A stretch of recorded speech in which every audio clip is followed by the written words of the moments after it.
ब्रह्मशक्ति संगठन पूरे भारत में कार्य कर रहा है। इस समय 4 प्रदेशों में इसका विस्तार हो चुका है। मध्य प्रदेश के उज्जैन जिले में, राजस्थान के जयपुर जिले में, दिल्ली में और उत्तर प्रदेश के लखनऊ में इसके कार्यालय खुल चुके हैं और यहाँ पर संस्था विधिवत रूप से कार्य कर रही है। यहाँ पर संस्था आपके ट्रस्ट द्वारा क्या किया जाता है? हमारे ट्रस्ट के द्वारा ब्राह्मण समाज के लिए है तो ऐसी बहुत सी योजनाएं, लेकिन अभी हम लोगों ने पहले चरण में शिक्षा, संस्कार और रोजगार, शिक्षा, संस्कार और रोजगार इन 3 विषयों पर फोकस कर रहे हैं, क्योंकि एक साथ सारे उद्देश्यों पर चलेंगे तो शायद कुछ न मिले। तो हम लोग चैनल बाय चैनल एक स्टेप पर एक सीढ़ी पर चढ़ते हुए समाज की कल्याण के लिए योजनाएं बना रहे हैं। आज जो कार्यक्रम, इतना बड़ा कार्यक्रम हो रहा है, डांडिया का जो कार्यक्रम है, ये आपके द्वारा किया जा रहा है या नहीं? ब्रह्मशक्ति परिवार के द्वारा किया। ब्रह्मशक्ति परिवार के द्वारा ही आज ये जो कार्यक्रम किया गया है। लगभग करीब जो है कहते हैं दोस्तों 700 से 800 लोगों की जो है जनसंख्या है। धूम मच रहा है। पूरा अध्यक्ष जी ने जो है क्या कहते हैं मिर्जापुर को एक बार हिला दिया है। और जो है क्या कहते हैं ट्रस्ट द्वारा, जैसा कि आप लोगों ने सुना कि शिक्षा, संस्कार और रोजगार के ऊपर काम करते हैं। ठीक, बड़ी अच्छी बात है। और जो है क्या कहते हैं आप लोग का, और ये जो संगठन चलाते हैं किसी के फंड से चलाते हैं या आपने चलाते हैं? ये हमारे ब्रह्मशक्ति परिवार के जो सदस्य हैं उनके दान से चलता है। उनके दान से चलता है। दोस्तों आप देख रहे हैं कि जैसा कि जो है सर ने बताया कि जो है क्या कहते हैं एक ब्रह्मशक्ति जो परिवार है उसके द्वारा किसी को रोजगार के माध्यम से, किसी को शिक्षा के माध्यम से, किसी को संस्कार, मतलब सामाजिक जो कार्य हो रहा है उसके साथ जो है क्या कहते हैं लगातार बने हुए हैं। और दूर दूर कई स्टेटों में जाके जो है क्या कहते हैं अपने संगठन, अपने संस्था के द्वारा लोगों को जागरूक कर रहे हैं और लोगों को बता रहे हैं और लोगों को संगठन से जोड़ रहे हैं और जो है कहते हैं संस्कार की चीज़ों के विषय में बता रहे हैं। आज एक डांडिया का प्रोग्राम है जो बड़ा भव्य तरीके से यहाँ चल रहा था। उसी बीच जो है कहते हैं मेरी मुलाकात हुई आपसे और जो है आपके विषय में आप लोग सब परिचित हो गए हैं। धन्यवाद सर। अच्छा, रोजगार में क्या क्या आप देते हैं, प्रदान करते हैं रोजगार कैसे? रोजगार हम 2-3 चीज़ों की तरफ करते हैं। पहला तो स्वरोजगार, कुटीर उद्योग के माध्यम से। कुछ महिलाएं ऐसी हैं जो ज़्यादा पढ़ी लिखी नहीं हैं, तो वो घर पर बैठे बैठे हमारी जो पुरानी पद्धति है, जैसे घर पर बैठे बैठे वो मूंग का पापड़, आलू का पापड़, कहरौड़ी, कलौजी का मसाला, ये तमाम चीज़ें बनाती हैं और उसकी मार्केटिंग हमारे परिवार में। आपकी संस्था कितने दिनों से काम कर रही है? हमारी संस्था 2017 से काम कर रही है। दोस्तों जैसा कि अभी जो है कहते हैं अध्यक्ष जी ने बताया कि जो रोजगार है, रोजगार किस प्रकार से आप रोजगार लोगों को प्रोवाइड करते हैं? रोजगार 2-3 चरणों में होता है। जैसे कुटीर उद्योग, तो कुटीर उद्योग में हम लोग एक समूह बनाते हैं और उसमें लोगों को 10,000 से लेकर 20,000 रुपये तक की आर्थिक मदद करते हैं। ये कर्ज के रूप में होता है। हम उनको देते हैं, वो उनका प्रोडक्ट को समाज में बताते हैं, समाज के लोग शुद्ध चीज़ें लेते हैं, उन समाज को भी फ़ायदा होता है कि शुद्ध चीज़ें, घर की बनी हुई चीज़ें मिल जाती हैं और महिलाओं को भी ये फ़ायदा हो जाता है कि उनको घर बैठे एक आय का साधन हो जाता है। और उसी आय से आपको आश्चर्य होगा कि जिन आज तक हमने जिसको भी दिया है सबने धीरे धीरे संगठन को सारा पैसा लौटा दिया। दोस्तों जैसा कि जो है अध्यक्ष जी द्वारा बताया जा रहा है कि इनके द्वारा महिलाओं को एकत्रित करके, उनको आर्थिक सहयोग करके, उनको एक अपना व्यवसाय करने का जरिया बन चुके हैं। इससे जो है क्या कहते हैं और बताए रहे हैं कि जितना पैसा ये लोगों को देते हैं वो पूरा पैसा है जो लोग हैं वो वापस भी कर देते हैं और उनका रोजगार भी चलने लगता है। इस प्रकार से रोजगार आप देते हैं। शिक्षा के क्षेत्र में किस? शिक्षा के क्षेत्र में अभी इस वर्ष हम लोगों ने लक्ष्य रखा है कि 30 बच्चों को मर्चेंट नेवी में जॉब दिलाएंगे। मर्चेंट नेवी, और इसके लिए हम लोग उनको कोचिंग के, कोई शॉर्टकट का रास्ता हम लोग नहीं बताते। उनको हम 4 घंटे 5 घंटे रोज़ पढ़ाते हैं, बच्चों का चयन करते हैं, उनको पूरा इंटरव्यू क्रैश करा के, उनको कंपनियों से स्कॉलरशिप दिला के, उनका परीक्षा में साल में 2 बार होती है। चेन्नई में यूनिवर्सिटी है इसकी, और अभी हमने डैफोडिल्स में इसका प्रेजेंटेशन किया है, तो वहाँ से कुछ बच्चे मिले हैं और ये हम लोगों ने नवरात्रि से प्रारंभ किया। हमको 20 बच्चे मिले। आपकी संस्था कितने राज्यों में काम कर रही है इस समय? हमारी संस्था इस समय ऐसे तो इक्का दुक्का तो हर राज्य में ही पहुंच बना ली है, लेकिन कायदे से वो 3 राज्यों में काम कर रही है। 3 राज्यों में? मध्य प्रदेश, राजस्थान और उत्तर प्रदेश। तो आपका जो प्रभार है ऑल इंडिया है कि उत्तर प्रदेश ही है? मैं पूरे भारत का राष्ट्रीय अध्यक्ष हूँ। पूरे भारत। तो अभी आपकी संस्था का उद्देश्य क्या है?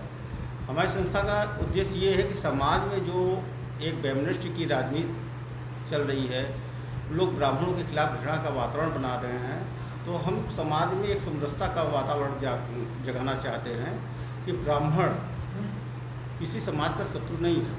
ब्राह्मण समाज केवल बौद्धिक नेतृत्व करता है। ब्राह्मण समाज हमेशा देने का कार्य किया है। वो दधीच बन के समाज के लिए अपनी हड्डियाँ तक दान कर देता है। तो आपकी संस्था ब्राह्मण उत्थान के लिए काम करती है कि भारत के सभी नागरिकों के लिए? हमारी संस्था का पहला उद्देश्य ये है कि ब्राह्मणों के लिए, और अगर कोई और भी आता है तो हम उससे कोई परहेज नहीं है, लेकिन हमारी प्राथमिकता पर प्राथमिकता तो अभी तक आज भी आपने देखा होगा कि डांडिया में 80% ब्राह्मण है, 20% अगर काष्ठकोटी आते हैं उनका स्वागत करते हैं, क्योंकि हम तो दाल चावल रोटी सब्जी सबका एक महत्व है। कोई रोटी खा के क्यों नहीं जी सकता, कोई चावल नहीं जी सकता। समाज में 4 वर्ण है, सबका महत्व है। कि मिर्जापुर में आपका कैसा प्रोग्राम है? मतलब पहला ये दूसरा है। पिछले साल हमने प्रयास किया था, पहले बड़ी हिम्मत नहीं पड़ रही थी, लोगों ने कहा कि सफल नहीं हुआ, लेकिन समाज का सहयोग मिलता गया और आज आप देख रहे हैं कि इतना भव्य प्रोग्राम है। आज इतना भव्य कार्यक्रम है, तो इतना भव्य कार्यक्रम आज डांडिया का हुआ और कम से कम हजारों की संख्या में लोग आए और आपके बनाए गए मंच पे जो है डांडिया के तहत नाच नृत्य किए, तो आप अपने आप को कैसा महसूस करते हैं आज? मतलब आपकी संस्था जो इतने अच्छे काम कर रही है। नहीं, हमारा डांडिया का मेन उद्देश्य क्या है कि डांडिया के नाम पर जो डांडिया के नाम पर आधुनिकता का जो घोड़ापन का प्रयास कर रहे हैं लोग क्लबों और संस्थाओं द्वारा, तो हम चाहते हैं कि ये नृत्य भी हमारी आराधना का एक हिस्सा है। गीतों के माध्यम से, नृत्य के माध्यम से, मंत्रों के माध्यम से अपने ईश्वर की आराधना करते हैं। कला को कभी भी बाजारू विश्व नहीं दे सकते, और कला का बाजारावाद हावी होता है तो हमारी भारतीय संस्कृति प्रभावित होती है। सर क्या आपने बहुत सुंदर बात कही। भारतीय संस्कृति में कि बाबा भोलेनाथ शिव शंकर जी जब तीसरा नृत्य खुलता है या किसी चीज़ का अंत होना होता है, तो नृत्य के द्वारा ही जो है नया अनुवेशन, नया आविष्कार होता है। तो क्या आप उन सूत्रों को मान के जो है डांडिया को मतलब करवाते हैं? नहीं, हमारा वो सूत्र नृत्य आपने विनाश और सृजन दोनों महादेव के हाथ में है। ईश्वर जब क्रोधित होते हैं तो रौद्र रूप में तांडव करते हैं, और नहीं तो नटराज के माध्यम से सारे देश में कला के क्षेत्र में वही पूजनीय होते हैं। आगे आपका क्या कार्यक्रम हो सकता है? हमारा कार्यक्रम अब दीपावली परिवार मेला है, उसके बाद हम लोग समाज के सभी वर्गों को अपनी प्राचीन संस्कृति से जुड़े हुए, जैसे हमारे ब्राह्मण बच्चे आधुनिकता के दौर में अपने पुराने संस्कारों को भूलते जा रहे हैं। किसी को न जनपत्रिका देखने आती है, न पत्रिका देखने आती है, किसी को, यहाँ तक कि हमारे समाज में 12 मास अगर हिंदी मास को लोगों से पूछ लिया जाए तो सीरियल वाइज बता नहीं सकते तीसरा महीना हिंदी में कौन सा है। तो ये सारी चीज़ें हम अपने बच्चों को, ये हमारा पॉइंट फोकस आने वाली पीढ़ी है, वो हमारी भारतीय संस्कृति से जुड़ी रहे। आधुनिक हो, आधुनिकता कभी भी, विकास के रास्ते में कभी भी हमारी संस्कृति रोड़ा नहीं सकती। हमारी भारतीय संस्कृति तो ऐसी है कि सबको समाहित ले करके चलती है। आपने 3 चीज़ें बताई, संस्कृति, शिक्षा और रोजगार, और एक चीज़ आपने बताया ब्राह्मण वर्ग के लिए संस्था जो है अधिकतर काम करती है प्राथमिकता के तौर पर। लेकिन तो बहुत से काम है, जैसे कि नवरात्र में हम लोग बिना जाति धर्म कोई भेद के लोगों को, यात्रियों की सेवा करने का काम करते हैं। रामनवमी के दिन शरबत पिलाते हैं तो कोई जात नहीं पूछते। खिचड़ी के दिन खिचड़ी खिलाते हैं। कुंभ के मेला में भी सेवा करते हैं तो वहाँ जात नहीं देखी जाती। ये जात केवल भारतीय संस्कृति के हिसाब से ब्राह्मण को ज्ञान बांटने का काम दिया गया था, इस समाज को जो है ज्ञानवान बनाने के लिए। जी, यानी जो शिक्षा का फोकस आपका है, जैसे आपने बताया जो भारतीय संस्कृति है, हिंदी महीनों को और तमाम जो है ज्योतिष जो है, आज जो है लोग उसको छोड़ते जा रहे हैं, तो इस पर आपका क्या फोकस है? संस्था इस पर किस तरीके से काम करेगी? संस्था बच्चों को ये बता रही है कि पुरानी चीज़ों को पढ़ने से आप पीछे नहीं रह जाएंगे। आप जितने भी आज विकास हुए हैं सबकी परिकल्पना आप हमारे शास्त्रों में लिखी हुई है और उसी पर आज अमेरिका में वेदों पर रिसर्च हो रहा है, नासा इस पर रिसर्च कर रहा है और हम लोग इसको पिछड़ा हुआ मानते हैं। पश्चिम हमारी संस्कृति को ऑब्जर्व कर रहा है और हम लोग आधुनिकता के चक्कर में अपने ही पूर्वजों की दी हुई इस खजाने से वंचित है।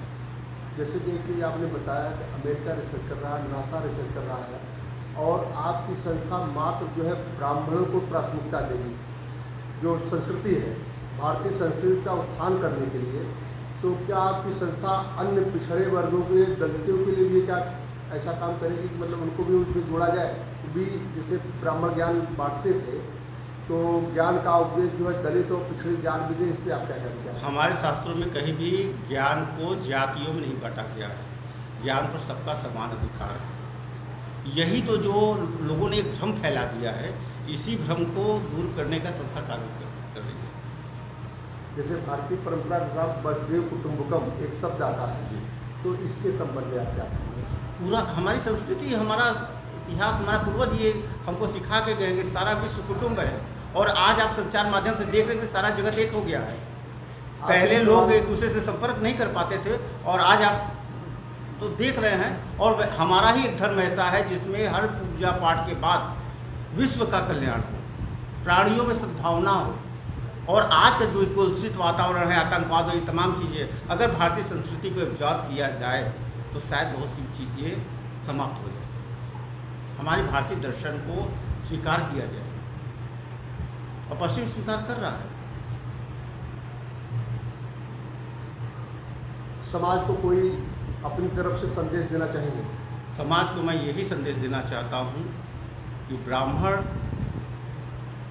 वैश्य, क्षत्रिय, शूद्र ये तमाम चीज़ें जो फैलाई जा रही हैं राजनीति में, इसके चक्कर में आके हम लोग अपना भाईचारा न खोएं। हम सभी एक ही ईश्वर के संतान हैं और अपनी योग्यता से ही हम लोग सम्मान प्राप्त कर सकते हैं।